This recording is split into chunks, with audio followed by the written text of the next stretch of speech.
एक ऐसी लड़की जो अपनी मर्जी के खिलाफ दूसरे मर्द के साथ रात गुजारकर अपनी प्यास बुझाती है। आज की कहानी एक ऐसी लड़की कैथरीन की है जिसकी जिंदगी उसकी मर्जी के खिलाफ बदली जाती है।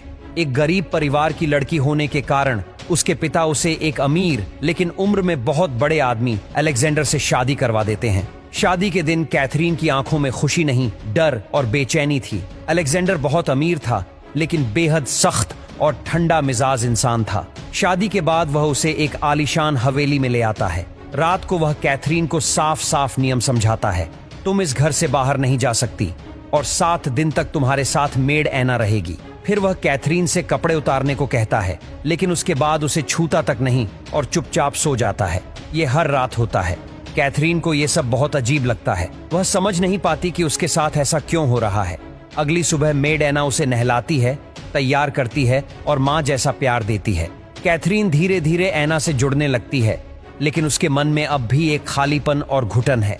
एक दिन अलेक्जेंडर के पिता बोरिस कैथरीन को लंच पर बुलाते हैं लेकिन कैथरीन बोर हो जाती है और बहाना बनाकर वहां से निकल जाती है। ऐना भी उसके पीछे चली जाती है। कुछ दिनों बाद अलेक्जेंडर किसी काम से बाहर चला जाता है। बोरिस भी शहर से बाहर निकल जाते हैं। हवेली में अब बस कैथरीन और ऐना ही बचते हैं। अब कोई रोकने वाला नहीं था, इसलिए कैथरीन पहली बार हवेली के बाहर जाती है। उसे घर के नौकरों की हरकतें कुछ अजीब लगती हैं। एक दिन वह देखती है कि एक नौकर को उल्टा लटकाया गया है और बाकी नौकर ऐना से जबरदस्ती कर रहे हैं। इस बीच कैथरीन की नजर सेबेस्टियन नाम के एक नौकर पर पड़ती है। वह नौजवान और आकर्षक था। कैथरीन उसे अपने कमरे में बुला लेती है। सेबेस्टियन पहली बार उसके कमरे में आता है और वह जबरदस्ती कैथरीन के साथ संबंध बनाता है। पहले कैथरीन विरोध करती है लेकिन फिर वह भी उसे अपना शरीर सौंप देती है। यहीं से उनके बीच प्रेम संबंध शुरू होता है। अब वे चोरी छिपे एक दूसरे से मिलते रहते हैं। एक रात ऐना उन्हें रंगे हाथों पकड़ लेती है और पादरी को बता देती है। पादरी जब कैथरीन से सवाल करता है तो वह बड़ी होशियारी से उसे शांत कर देती है। कुछ समय बाद अलेक्जेंडर और उसके पिता बोरिस लौट आते हैं। पादरी बोरिस को कैथरीन के अफेयर के बारे में बता देता है। बोरिस सेबेस्टियन को पकड़वाता है, पिटवाता है और काल कोठरी में बंद करवा देता है। कैथरीन को यह सहन नहीं होता। वह बोरिस से सेबेस्टियन को छोड़ने की गुहार लगाती है लेकिन बोरिस उसे थप्पड़ मार देता है। गुस्से में आकर कैथरीन बोरिस के खाने में जहर मिला देती है और उसे मार देती है। अब रास्ता साफ हो चुका था। कैथरीन सेबेस्टियन को आजाद करवाती है और दोनों फिर से मिलने लगते हैं। लेकिन एक दिन अचानक अलेक्जेंडर लौट आता है। कैथरीन जल्दी से सेबेस्टियन को अलमारी में छिपा देती है और ऐसे बैठ जाती है जैसे वह उसकी राह देख रही हो। अलेक्जेंडर कहता है कि उसे सब कुछ पता चल गया है क्योंकि ऐना ने उसे सब बता दिया है। इसके बाद वह अलमारी खोलकर सेबेस्टियन को बाहर निकालता है। ये देखकर अलेक्जेंडर को गुस्सा आ जाता है और वह सेबेस्टियन को मारने की कोशिश करता है लेकिन तभी कैथरीन उसे पीछे से जोरदार वार करके मार देती है। अब दोनों डरते हैं लेकिन मिलकर उसकी लाश को ठिकाने लगा देते हैं।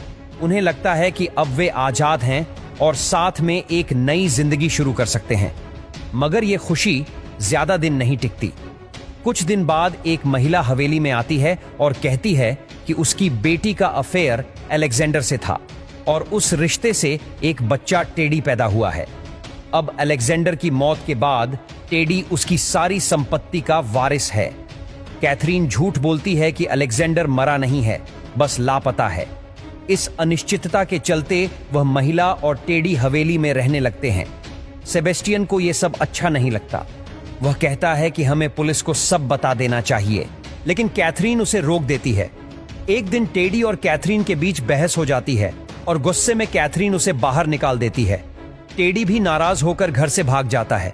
बहुत तलाश के बाद टेडी एक झरने के पास मिल जाता है।